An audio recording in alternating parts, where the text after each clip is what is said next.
Hello, everyone. This is the 223rd episode of Soccer Nostalgia Talk Podcast. As always, this is Sean from Los Angeles and the Soccer Nostalgia blog. For this episode, I interview Professor Dr. Rebeccah Dawson, Professor of German Studies at University of Kentucky, as we discuss the history of German football, soccer, in the interwar years of the 1920s and 1930s. Ms. Dawson is an associate professor of German studies at the University of Kentucky. She is also the director of Global Studies Certificate, director of undergraduate studies, and international studies at the University of Kentucky. She is also the editor of Colloquia Germanica and program director at the Kentucky Institute for International Studies, KIIS Munich. Mhm. Welcome, Rebecca. Thank you. Thank you for having me. Can you please introduce yourself and your trajectory into football? Sure. Rebecca Dawson, I'm a professor, as you said, at University of Kentucky. My interest in football started before I can even remember. I am the youngest of three kids with an American dad and a German mom. And when we were little and the sports that she had to teach us, she knew soccer. So she taught us soccer, and I wanted to be like my big brothers. So we were a soccer family. In fact, my nephew is a big time German soccer fan now. So it goes through the family, I guess. So it started with that. I've been playing soccer my whole life. I've coached soccer when I got to grad school and was trying to figure out what I wanted to focus the studies on for the rest of my life. I actually went to Germany the summer of 2006, and which was when they hosted the World Cup. And I arrived in August and I saw all of the fandom and the German flags and everything and went, huh, there might be something here. So my dissertation was conceived, and thankfully, I've had supportive mentors along the way that have helped make it happen. And most recently, I've co edited a book, Football Nation, with three other soccer scholars. I believe one of them you've had on your podcast, Alan McDougall. Yes, of So course. Mhm. I'm in good company. But so yeah, it's been a long road. Let's go back in time then. Can you describe the state of football in Germany at the end of the Great War in 1918? Football in Germany after the war, well, even before the war, was had grown in popularity, right? The 1900 we had the inception of the Deutsche Fußballbund, and during the war, this didn't fold. It stayed a unified group, but it didn't suspend entirely, but it did lower its activity. Many clubs lost their players to military service. Teams were forced to merge temporarily or field younger players. It was weakened in 1918, but it was still intact. So much like Germany itself, in the aftermath of World War One, it became something that needed to be rebuilt. There was, material hardships. We couldn't travel during the war. There were all sorts of things that needed to be overcome. In the aftermath of it, it became the people's game. It was easily accessible. It did have competition in the Turnen movement. Right around the 1900s, we had the gymnastics movement that was a favorite amongst nationalists. It had a bit more of a domestic appeal than soccer did. It came over, it was considered a foreign English game. It was less Germanic, so to speak. But in the post World War's end, Germany faced political chaos, right? It was economic collapse, cultural uncertainty, and football offered a sense of continuity and a place where national identity could be resurrected. It quickly resumed, DFB quickly resumed after the war, and the national championship was reinstated in 1920. So, very shortly thereafter, clubs reorganized and it rose to become Germany's most popular sport. So, by the 1920s, soccer was everywhere. Football was what everybody wanted to engage with. And it was easily accessible for different regions, for different identities. It became this metaphor and symbol of this rebirth after the war. What was the place of football in culture and society at this point? bearing in mind that it's still not a professional sport. Mhm. And had the war in any way affected this status?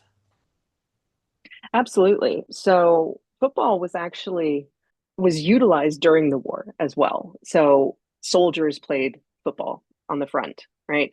There are even stories of unofficial truces, like the one in Oh 1914, right? The yes, the Christmas Christmas truce. truce, Yeah, yeah. right? The Christmas truce that there were informal ceasefires that had games. Historians have doubted some of the stories, but they are documented in letters. Survivors have come home and talked about it. So it was a release for the soldiers, and it that was brought home, right? This area where they could escape the normal everyday life. They wanted a sense of normalcy again after this war. It was widespread and beloved. It was a game that took a central part in modern mass culture So it of the was the 20s. people's game. We could say. Absolutely. It was the Okay. people's game. It was strictly amateur at this point, and that lay predominantly at this point with the ideal notions of the bourgeois that it needed to be a pure game and pure sport, that money would only corrupt it. This nationalist elite was not quite there to the semi professional. That'll come next, and then professionalized will come after that. But its popularity came in part through the war's cultural impact, right? This disruption and this democratization, football became a democratic sport at home that the soldiers could return to and bring home, something that they knew. It was a sense of normalcy, camaraderie, recovery, social renewal. All of these things played an important part of it. It also came to represent a bit of the modernity that came in with the Weimar Republic. As the Weimar Republic was searching for this new identity, football was right there with it, and it was fledgling. It was gaining popularity. And what Germany also needed to do after the war was reimagine not just their national identity, but also the identity of these soldiers coming home, reimagining this masculinity. And it's no longer this discipline and sacrifice that we saw with the soldiers at war. Now it's skill, strength, teamwork, the merit, fair play, everything that the war didn't offer them. So it went from a respectable pastime but secondary to this Turnen movement. So we had this amateur regional middle class leadership into a modern recreation of football as modernity and civility that was sought after the war. And to remind everyone, the Weimar Republic is the German government post the Kaiser before the Mm-hmm. Nazis, let's Yes. say. I can imagine that there would have been bigger problems, but like you said, there would have been a return to normalcy. So, how were the steps in transitioning football and league football into society? Yeah, so there was disruption, but as I mentioned earlier, the DFB never fully disbanded. So they were able to kind of pick up the pieces more quickly, relatively speaking. It remained intact on paper. So they could easily resume this coordination. Many clubs lost players, of course. We have to think of the human impact that players, Germany faced catastrophic numbers of deaths with soldiers, didn't come home from the front or came back injured or came back traumatized, right? So there was a reorganization that was necessary. And the first post war Congress already happened in 1990. So within a year after the end of the war, regional football associations started reconvening and reestablishing themselves as fixtures. And at this point in time, there was no real central league, right? It was Okay. mostly regional teams that then played in a national tournament, but it was less the national Bundesliga Right. that we know today. And ironically, that sort of national formation comes in the Hitler Reich, in the Hitler time frame, that they made these Gauligen that made it more accessible. But at this point in time, it was logistically, amongst other factors, difficult to do that. But in that regard, it made it almost easier to rebuild because they were smaller scale in different regions as opposed to having to rebuild this entirety. The national championship, the Deutsche Meisterschaft, was suspended during the war, but it was revived in 1920. So things got moving pretty quickly after the war. It brought in sort of a new social class of players. It was straying from this bourgeois sport for sport's sake and needed to be this pure form. And it was bringing in workers and a different perspective to who were the appropriate players and who should form these teams. So, in a sense, it did mirror Weimar's cultural diversity that was coming into play. It became kind of a social therapy for everyone in society. It gave them the workday was being established, the 8 hour workday. People had free time. There was mass spectatorship. Live game attendance became a thing. People went and would watch these games live. That grew rapidly, and particularly so 1919, in the early 20s, even amid inflation. That tells you how the popularity was rising. Crowds of tens of thousands, 10,000, 20,000 were not unheard of. The DFB did reorganize its internal structure, but not to the extent that it allowed professionalism. Professionalization still was not a thing. They still resisted that, but it was starting to be integrated into everyday culture. You started to see sports or soccer specific magazines like KIIS were created. It was re-entered into the school system, so into physical education, into youth organizations. So there was a intertwining of this new culture alongside football. Geographically, Mm-hmm. what were the hotbeds of German football at this point? So the Deutsche Fußballbund headquarters were in Berlin. So Berlin, Brandenburg, that sort of northeastern part of Germany was probably it was the administrative center, right? So it was the cultural center. It was where the organization happened.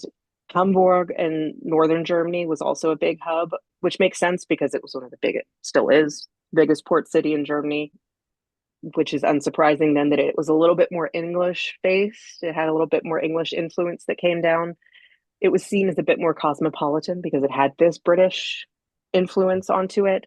And then as you kind of move down in Germany, I'd say the next would be the Ruhrgebiet, which is an industrial area, which is now, of course, Dortmund, which I'm partial to anyways. Hamburg, St. Pauli, Dortmund, those are my two teams. So I'm very proud that those were sort of the influential centers. But now, as then, this was an industrial center, right?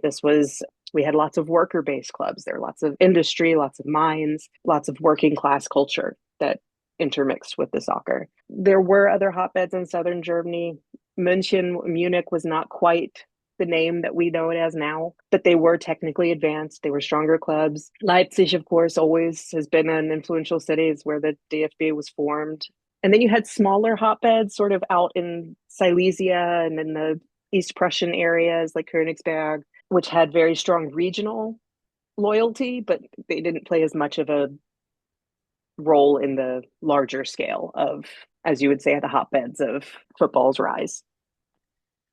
What was the Weimar Republic's view on football? I know you said they integrated into the school curriculum, etc. But given all the problems, was it an afterthought in some ways? Yes and no. So the Weimar Republic didn't create football culture, but it capitalized on it. It allowed it to flourish, right? It thrived in this open democratic society. It's like they were almost made for each other, right? There was a tension, of course, in culture between modernity and nostalgia. We had class versus nation, right? Where is this nationalistic line that you can take? So, yes, it wasn't a focal point of the government, but it was definitely something that they used to create a stable force in society. Coming off of the war, you have a defeated empire, so you don't just have political upheaval and chaos, but you have societal upheaval and chaos and cultural, which starts to then, as you move into the golden 20s, you have this knee-jerk reaction to early 1900s. We have flappers and you have technology and you have drinking and you have partying and everything that's happening there. Sports policy, it wasn't a governmental policy, but it was utilized by the government. So they used it in rebuilding schools, right? They used it in promoting public health and youth welfare. They used it in integrating, or I should say, reintegrating returning soldiers into society. It did exist outside the state apparatus. So the DFB was an independent association run voluntarily. We'll put it like that. It was politically charged, but it was indirectly politically charged. They didn't quite have the hand on the pulse like it did in the Third Reich, which is You said that the public kind of rushed back quickly to the game, but mhm. how about the press itself? How did they cover the game? What was their level of enthusiasm? How had the war affected their involvement in any way? Yeah. So the press was actually quite involved in football's rise. So you're coming off of a war where you have millions wounded, you have over 2 million dead, economic collapse, all of this catastrophe. And football became one of the signs of normal life again. And the sports press, which had been either subdued or it was mainly militarized during the war, now had something else to report. So, as we mentioned earlier, right, the KIIS, which is still popular today, was founded in 1920. There were newspapers began covering sporting events in a little bit more detail and a little bit more regularly with the invention, well, not the invention, but integration of photography into newspapers. Now we had stills. This became then, we could have the cult of the hero, the football hero that now there's a picture that goes along with the name. Pre-war football journalism, it celebrated, athletic achievement, civic pride, and now we've got a bit more of a moral and emotional undertone. It's a symbol of resilience, right? They're coming back strong and recovery and hope. There was this, and I wish I could take credit for this term, but this collective catharsis, which is Nils Habermann and Fußball unter dem Hakenkreuz, and soccer under the swastika. So it became this outlet for the country, really. And this was spread then by newspapers, which only became even more relevant with the integration of the radio and radio games, which I believe you have a question on that later too. As far as this football press, you have the specialized sports press with Kicker, as you Mm-hmm. mentioned, and of course you have the regular newspapers that we think of. So, Right. were the newspapers also involved, or was it mainly the sports press? So it gradually became more and more in the regular newspapers. Before 1914, before the war, the normal papers, the city papers, the Berliner Tageblatt, the Frankfurter Zeitung, things like that, they mentioned football results occasionally, but they didn't have its own section, right? It didn't have anything dedicated to it. And during the war, of course, it shrank dramatically. There was little to report on, first of all, and then there were other more pressing events that needed to be in print. Kicker was, of course, the biggest one. There was also Sport im Bild, there's Der Fußball, there were a handful that were dedicated football weekly or bi-weekly or monthly magazines. And then local club and district associations also published their own bulletins. So you'd get the Berliner Fußballwoche, right? So it would be the Berlin Weekly Football Report. So by the mid 1920s, I'd say there was starting to be dedicated sections, sports sections in the newspapers where the results were reported on, and it was in more detail. And before the integration of photography into these articles, it was very flowery language and it would describe everything. And then we have the rise of the celebrity that coincides with photography and photographs being implemented into these sports sections. We kind of touched up on this, but can you explain why the league was in a regional format and until 1963 with the Bundesliga, that's how it was? And also, why do you think the cup competition that was so popular, obviously in England and other Mm-hmm. places, also started so late, only in the 1930s? Why was organization a difficult task? Yeah, so it's a excellent question. So Germany's the German Empire was a federal patchwork anyways, right? So up until 1918, it was not necessarily a unified Oh, nation. It right, was right. So, like, it was the Prussian Empire and all the city states, and the and the 1871, that's when you have the Union, I believe, right? Is that correct? exactly, you're Yeah. absolutely right. 1871 to 1918. Right? So we had free cities in Bavaria, Prussia, Saxony, And each of these regions formed their own football identity, the Regionalverbände, so to speak.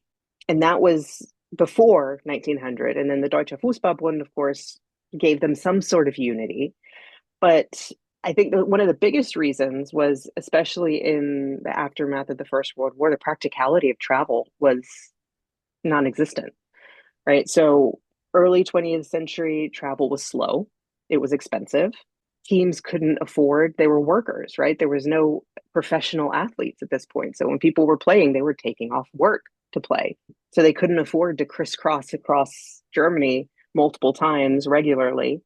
Even in the 20s, rail travel for amateur clubs was burdensome. It was expensive. It wasn't economically or logistically feasible. And it didn't warrant, there was not the enthusiasm that could warrant it, right? There wasn't this desire for people in Berlin to want to see a Bavarian team play against them. They wanted to see the derby. They wanted to see the local teams play. Professionalism was opposed still. They did not want a professionalized league. So regional leagues supported this idea of this pure amateur league, a play where clubs were run by volunteers and it wasn't a business and it wasn't going to get sullied, right? Like wasn't going to be corrupted. A national league would imply and enforce that players would have to travel. And they found it unethical and a bit too commercial, right? To make players have to travel in order to play in these games. And the local rivalries were the most popular, right? You had Nuremberg, Fürth, Munich, Hamburg. All of these had local rivalries that were much more intense than anything regional on different sides of the country. And then, of course, as the 20s move on, the economic status doesn't get easier, right? So we have hyperinflation, the Great Depression comes. There's that whole space in the 30s where it kind of works a little bit more towards. We have the Gauligen that becomes a little bit more centralized in the Third Reich, as everything did, but it then became really a tool of the government as opposed to independent play. Add in the post-war years in 63, it was really coming out of the economic miracle, the Wirtschaftswunder, where Germany as we know it. But even then, you had East and West. So even then, there was still sort of a separation, which is a whole other topic that I think you've covered in another podcast. Internationally, despite the end of the war, political animosity still lingered on, and the home nations actually quit FIFA because they wanted Germany to be boycotted. Germany missed out on the 1920 and 1924 Olympics, returning only in 1928. Okay.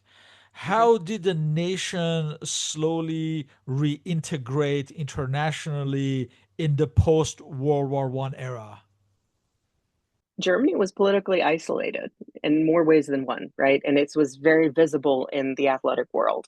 They were morally vilified with good right, right? It was something that the stigma carried over into sport and is seen as a part of international diplomacy, of national honor, right? The FIFA, the International Olympic Committee, they both excluded Germany and the Allies, right? So, and Germany's allies, so Austria, Hungary, Turkey, Bulgaria, from participation. As you noted, the British home nations, right, they withdrew from FIFA, or yeah, from FIFA in protest over the possible reinstatement. So this really became a diplomatic issue, right, that folded over into sports. So despite this isolation, the DFB focused on internal organization and rebuilding at home first. They rebuilt the leagues, they restarted the national championship. They really took to the home front first before trying to build internationally.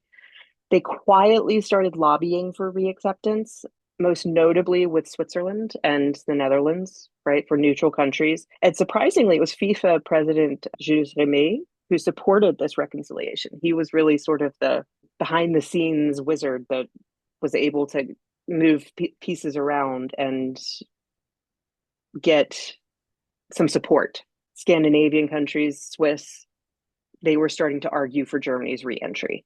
They started with then unofficial friendlies, with teams from these neutral nations, right? Around 23, 24, not quite halfway through the 20s. Even though they weren't super competitive, it was seen as a sort of soft diplomacy, right? They were important because sports journalism started reporting on foreign leagues again. It put the international play back on the radar. There was a gradual acceptance, right? In 24 in the Paris Olympics, they were still excluded, but there was a change. There was still some that saw this exclusion at this point as counterproductive. They wanted the wheels to start moving of reacceptance. Germany's football federation was reaccepted in 26 into FIFA, and this coincided with other political movement that was happening at the time. The Weimar Republic joined the League of Nations in 26. It's not a coincidence that all of this is happening at the same time. Germany's western borders were normalized with the Locarno treaties in 25. So cultural exchanges and trade treaties, all of this, the movement was all happening at around the same time. So it makes sense that in the sport world, it would be doing the same thing.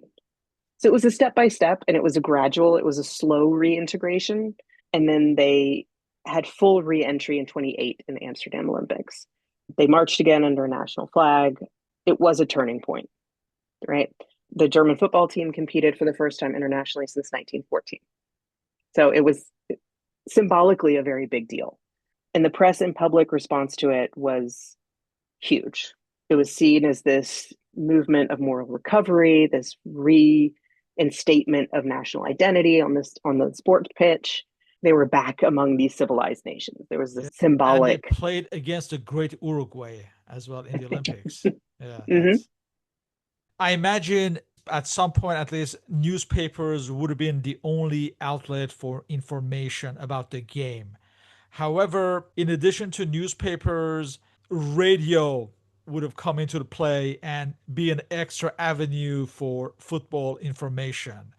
Can you describe its influence and evolution in the 1920s and 30s? So, up until the mid 20s, the coverage of football was almost exclusively newspapers and specialized magazines, as we talked about before, right? So, match reports, league tables, editorials, all of those were confined into print space. And then, mid 1920s, we had this introduction of radio into culture. And at first, it focused mainly on like music, education, news. It wasn't really in the athletic realm, but it couldn't resist. Soccer, football became such a big part of culture that broadcasters wanted to reach this working middle class listeners. And talking about music and education maybe wasn't the right avenue to do that. Sports was. That attracted all of the listeners. In the mid 20s was when it really started to get going. The first live commentary of a football match was in 25. A Berlin station broadcast a local match. And 26, 27, it became a regular fixture in radio, especially the finals of the German championships. And this was significant because it allowed the different regions, as we just talked about, right, to now be interested in each other and be interested in the play that happens. There was a new emotional connection to different clubs and different players. Fans who couldn't afford to travel to matches could now listen. And of course, the German commentary, even today, is known for being very descriptive of what's going on the field. That's not a new concept in German radio production.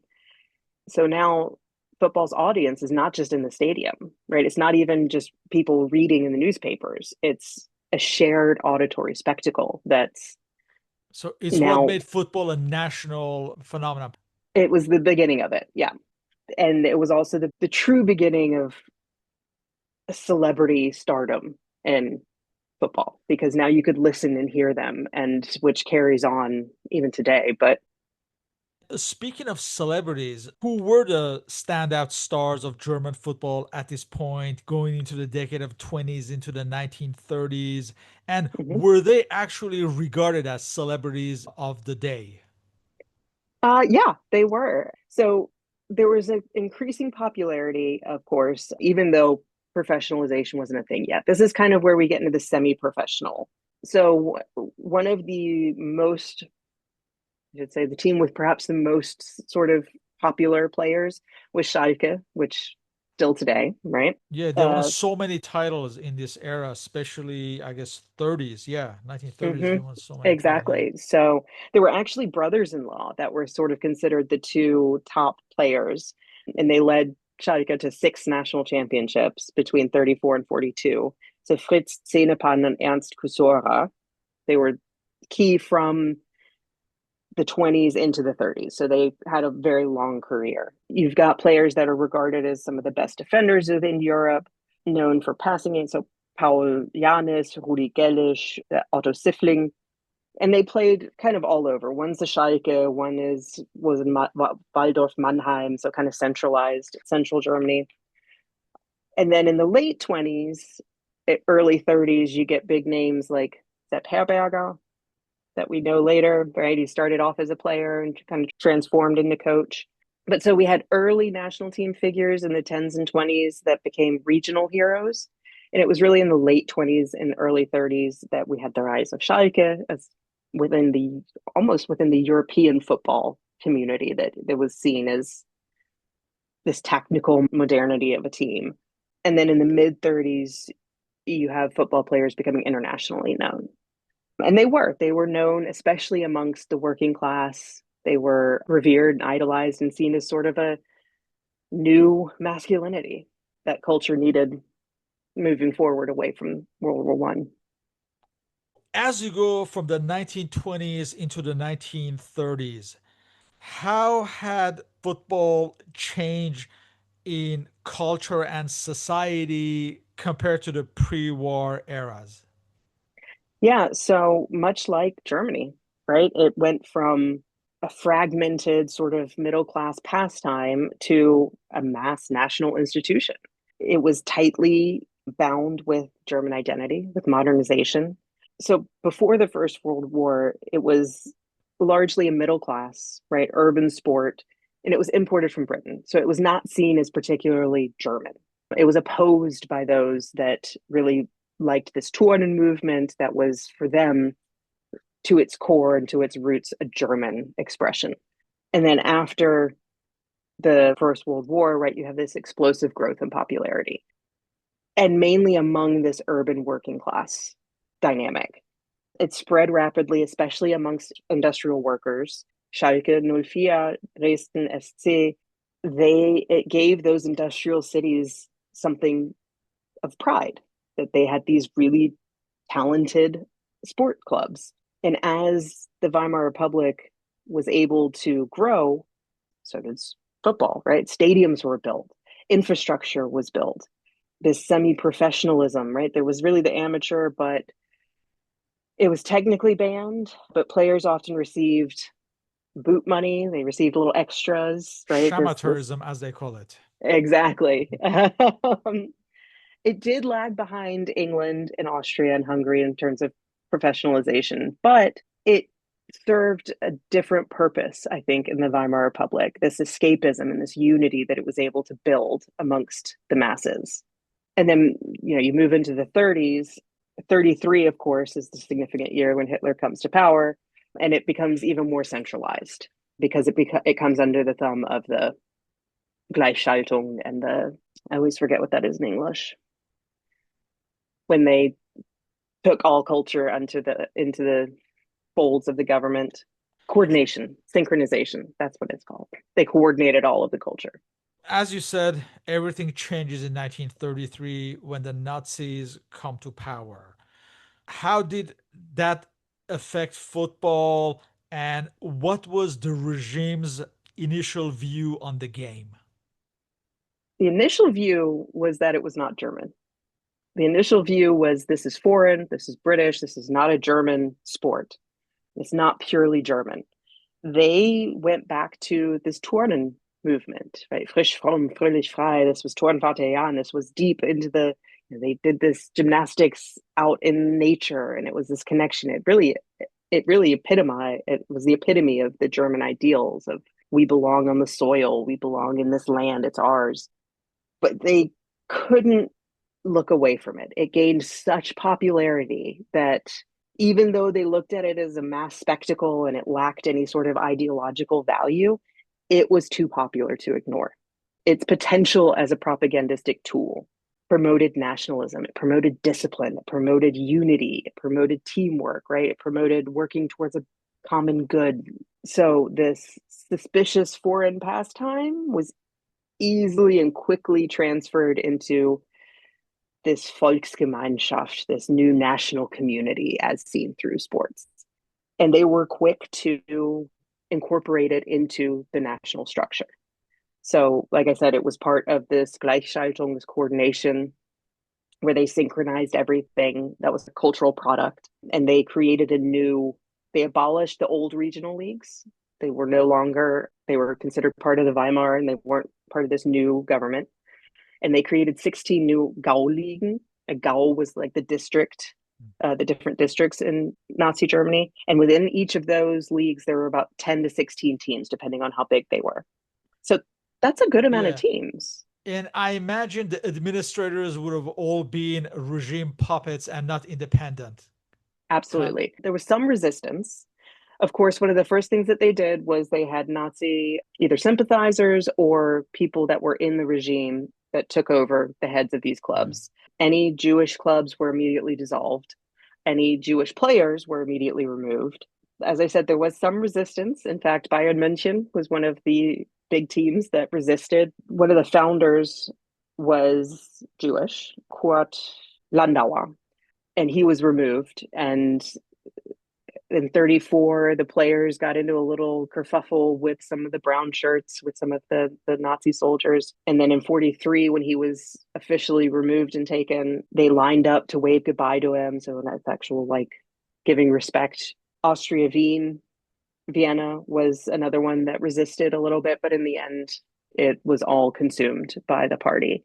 And it was absolutely used to express Nazi ideals. As we get into the 1930s, we have the ascent of the World Cup. First in Uruguay in 1930, where hardly any European nations participated, but later in Italy in 1934 and in France in 1938.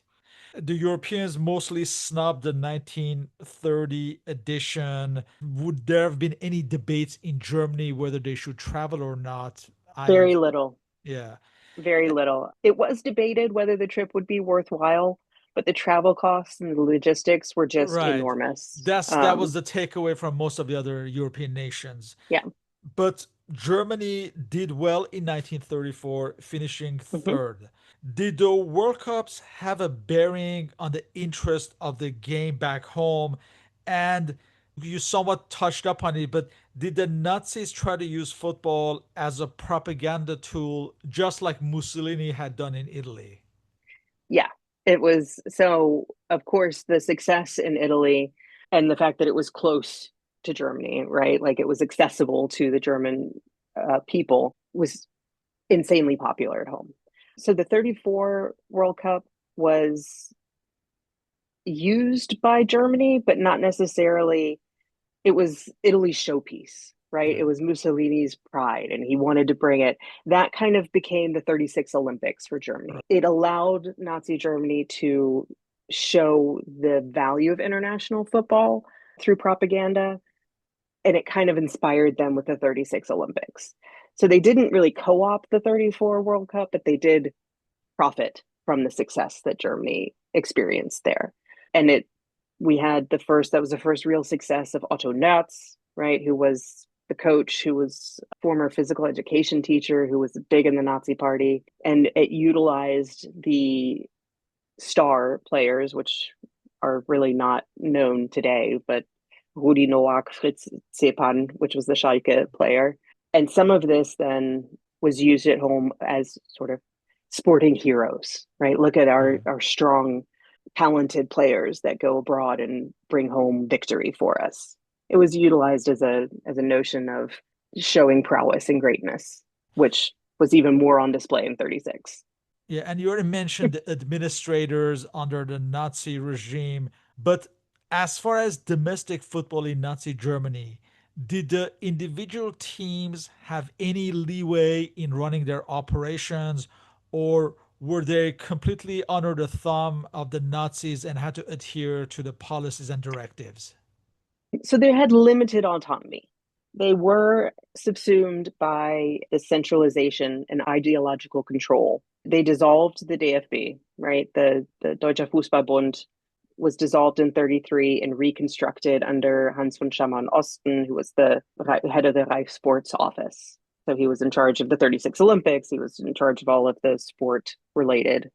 So it was under a different name, but and they did have overarching sweeping rules like Jewish players, right? Officials and members were expelled from clubs, which because they had instilled sort of party members or people that were in these clubs that were party members, they were expected, I mean, to follow those rules, but then they were also expected to promote these Aryan ideals, physical discipline, loyalty to the Führer, but at the same time, the day in, day out, the finances, the training, the match scheduling, that was all left to the clubs themselves. So, yes, they had to adhere to this sort of umbrella association, but the day in, day out was not micromanaged.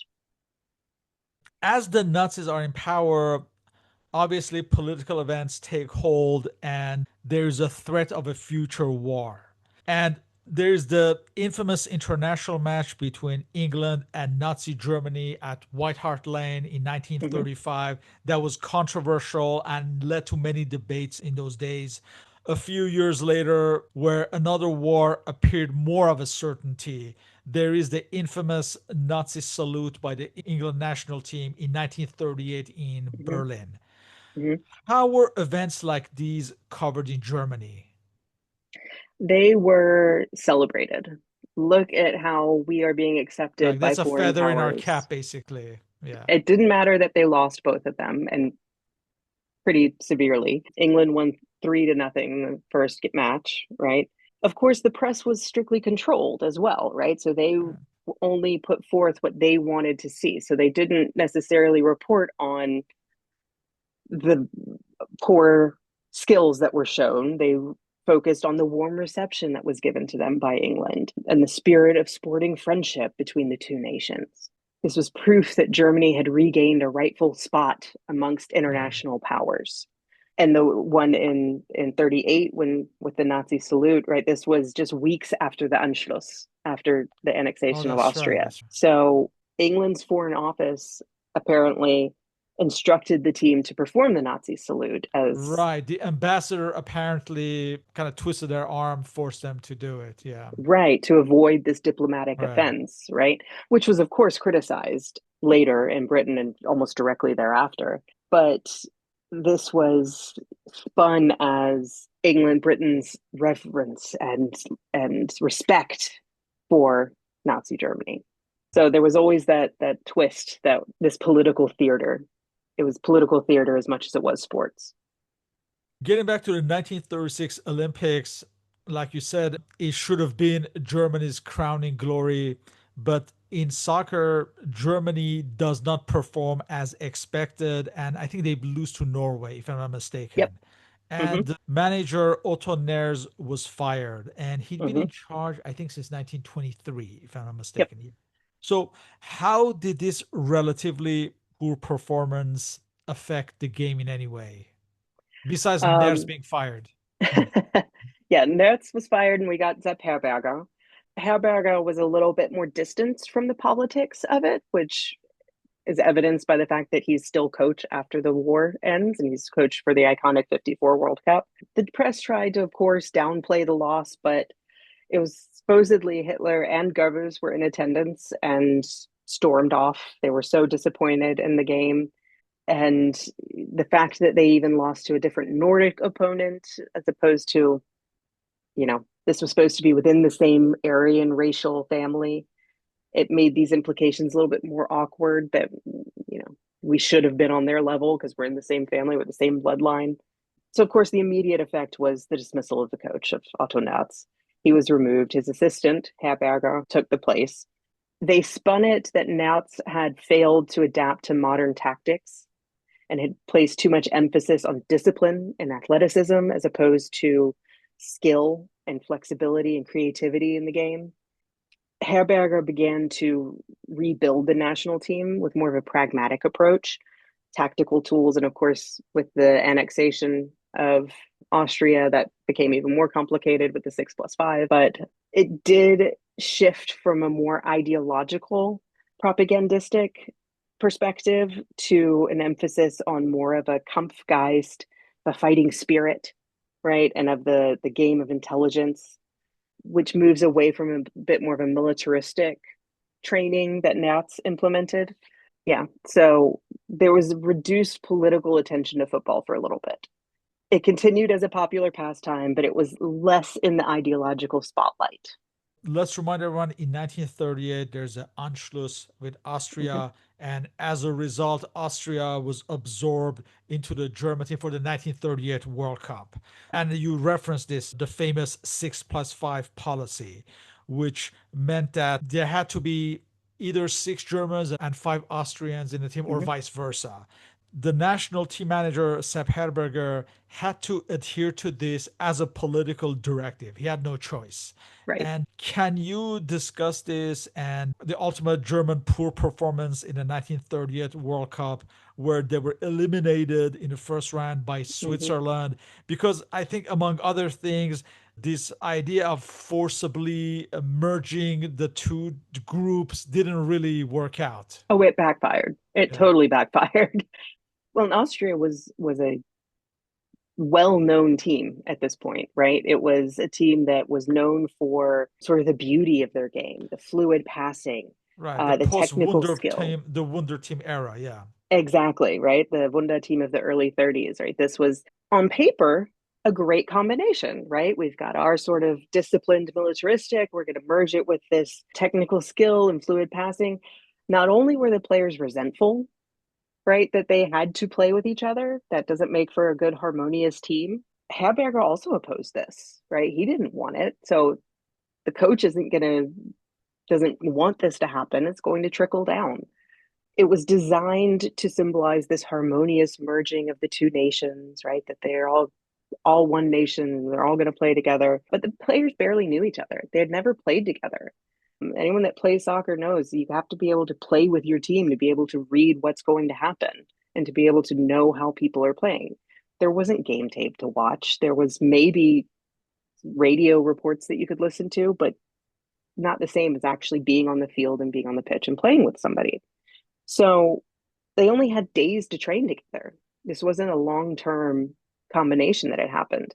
And combine that with resentment for being forced to play with each other, it's a recipe for disaster. In the first game, they tied, right, against Switzerland, but it was chaotic. They looked confused, they looked tactically incoherent and incompetent.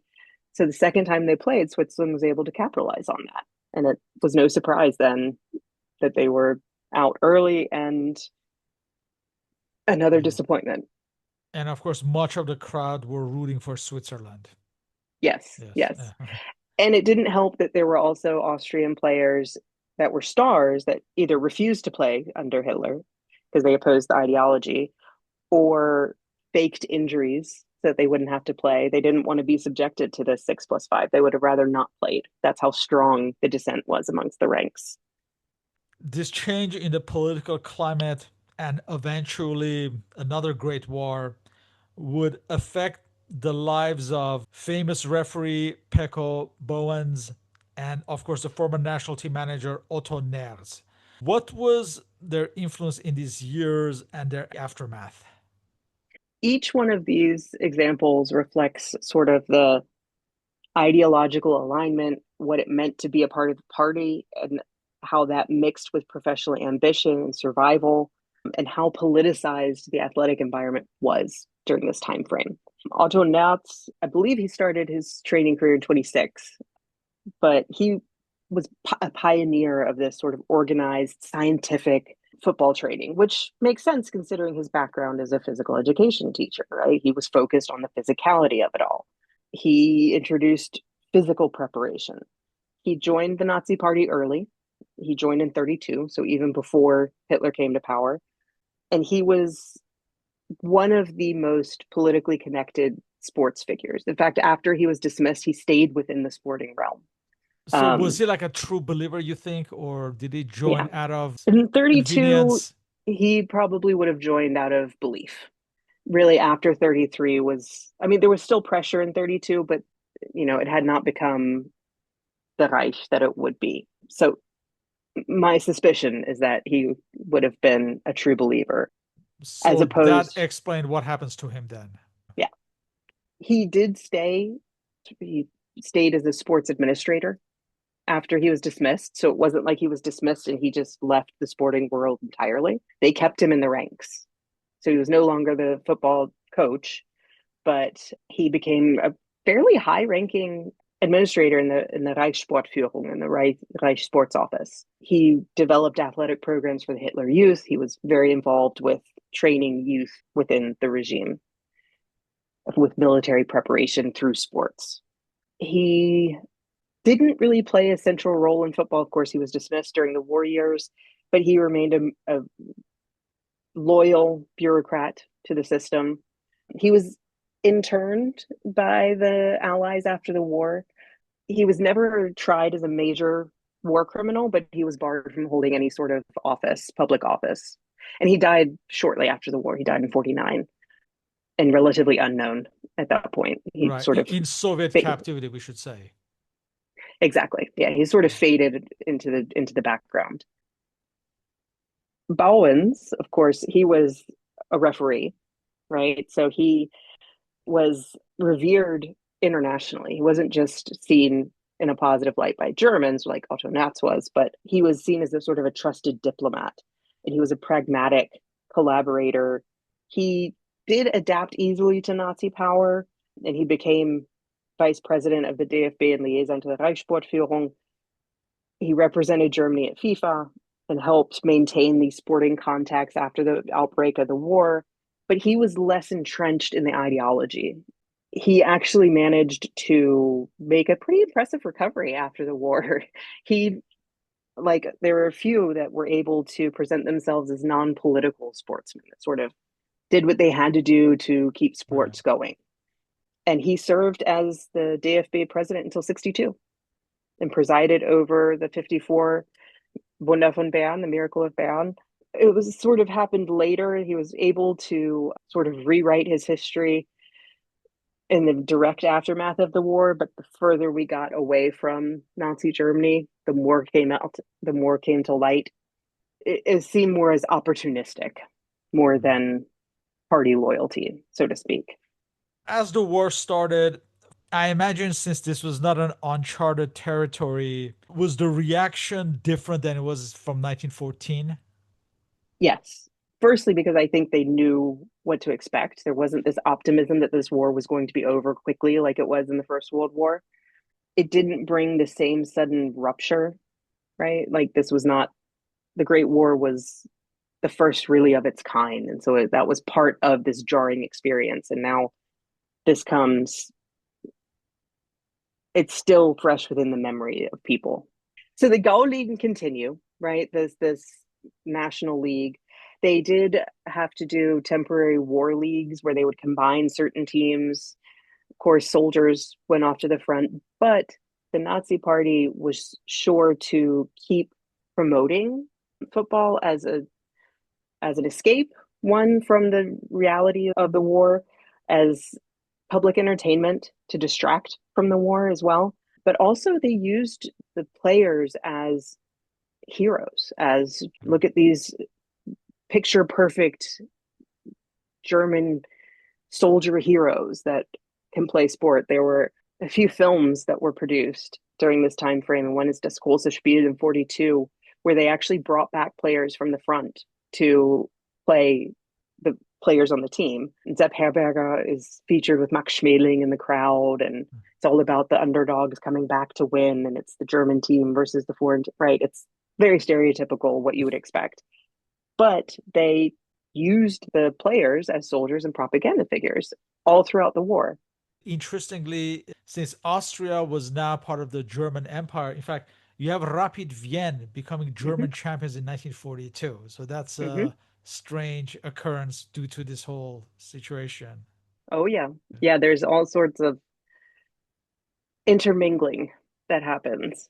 So, the First World War really kind of stopped football. We had the patriotic fervor, but the lack of structure.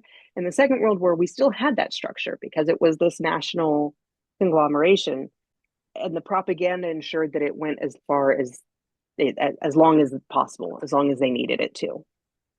And I guess it's also because the German homeland really came under siege really towards the tail end of the war. So Yeah, maybe that's why they could continue up to a point, perhaps. exactly. Yeah. And this was in contrast, obviously, with, say, England, where football had Hmm. to stop in 1939. That's, until, Exactly. Yeah. yeah, until it resumed after the war. What were the innovations in, say, infrastructure, tactical, press coverage, radio, newspaper, or anything else of these interwar years? And did the political situation affect these in any way? Yeah. So the key innovations were, we had the infrastructure and organization that developed. After World War One, the clubs grew very fast, especially in industrial regions. There were stadium constructions that happened all over, like local clubs built dedicated grounds, right? Which symbolized football's shift from middle class, free time, pastime to a mass spectator sport. Became attended by tens of thousands of people. The German Football Association expanded its structures. They had organized national championships. They introduced a more formal calendar of play, a more regulated schedule. It became a key part of leisure culture. It came to define a working class fan base.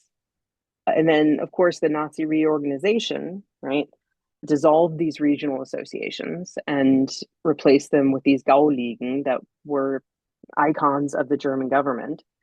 Stadiums were also used for propaganda rallies. They made a great spot for the Nazi Party to make bring attention to themselves. A lot of these were renamed, of Yeah, in course. fact, the Stuttgart Stadium was like the Hitler Yep, Stadium, right? yep, Yeah. exactly. Right, so they were renamed, repurposed under Nazi symbolism. Of course, as we mentioned, Jewish leadership was purged; they were to be non-existent. So that also disrupted prior managerial strategies, right? There was a upheaval in the administrative roles.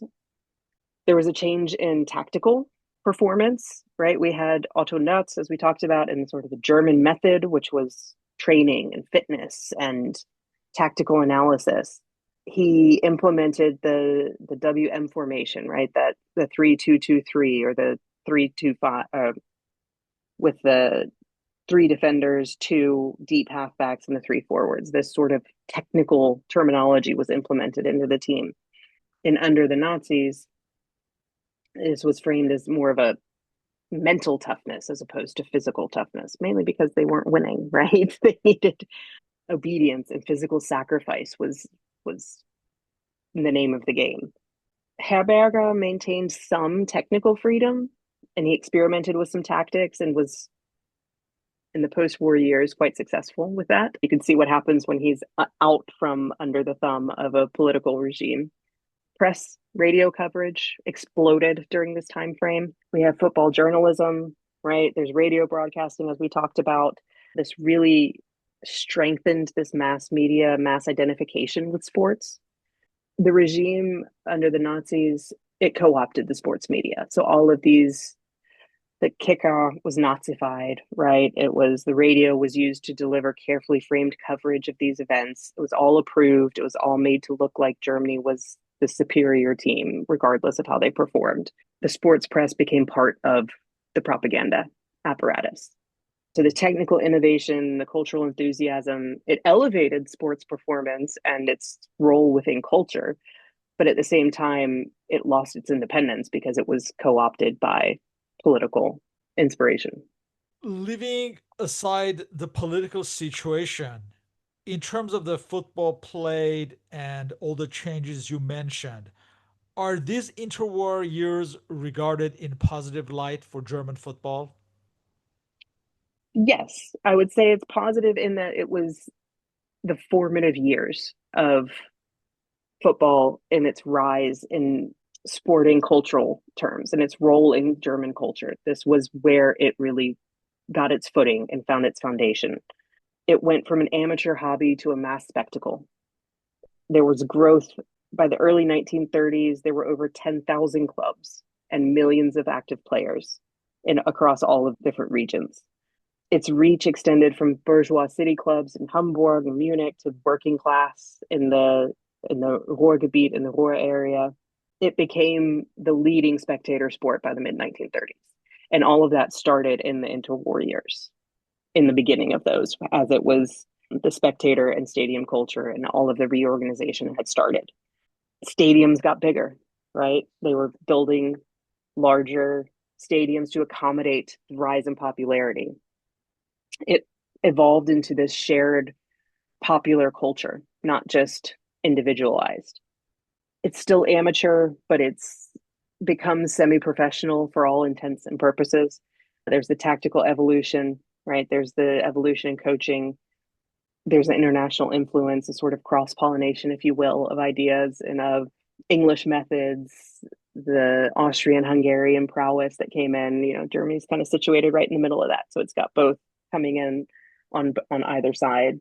And even though there were early struggles in the post-war period, which were representative of the struggles in general of German culture that they were facing, I mean, if you think about it, within a little over a decade, you've got this mass performance, and the national team is even competitive on a world stage, which also happens after the Second World War, right? We have 1954 and the iconic Bayern World Cup.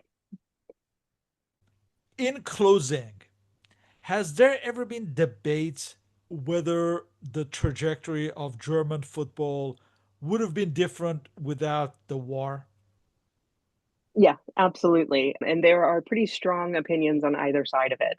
So, one side, of course, is that Germany was on a path before the war towards modernizing football, right? The war halted progress, but without this conflict, Germany could have become a world power in the soccer world earlier. Some people are big proponents of that. If this hadn't happened, then we would have just kept going. I say we because I'm German too, but it laid suggests that this Gauliga and international exposure, all of this before the war, was laying the groundwork for sustained success. On the other side, they counter with, that Nazi control and ideological interference, it might have stifled the creativity and international integration. The war absolutely disrupted a promising trajectory, but it also indirectly created the conditions for the modern, internationally successful Germany that emerged in the 1950s. Without that, so the war's devastation, followed by the Reconstruction, right? And the democratic and Western influences actually, according to some scholars, enabled a more open and innovative and welcoming soccer culture, football culture. Without this rupture, Nazi control and isolation might have stifled the game. And of course, this is a game of what ifs, right? And then there's a whole other set of scholars that highlight that the war actually didn't create a unified system, it created two systems. It created a Western and an Eastern, and they had very contrasting styles of play and of organization.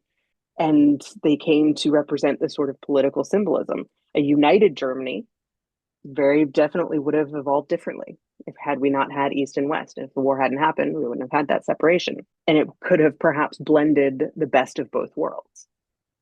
There are scholars that will die on that hill of one or the other. You can argue for any of them, and I see merit in all of them. Unfortunately, I don't have a foot in one camp more than the other. But it's a large debate that has gone on with no end in sight. With that, I would like to thank you for your participation in this interview. All our contact information is listed on the blog and podcast uploads. So, Rebecca, thank you once again and hope to continue these discussions on football, soccer history. Thank you. Absolutely. Thank you for having me. Thank you.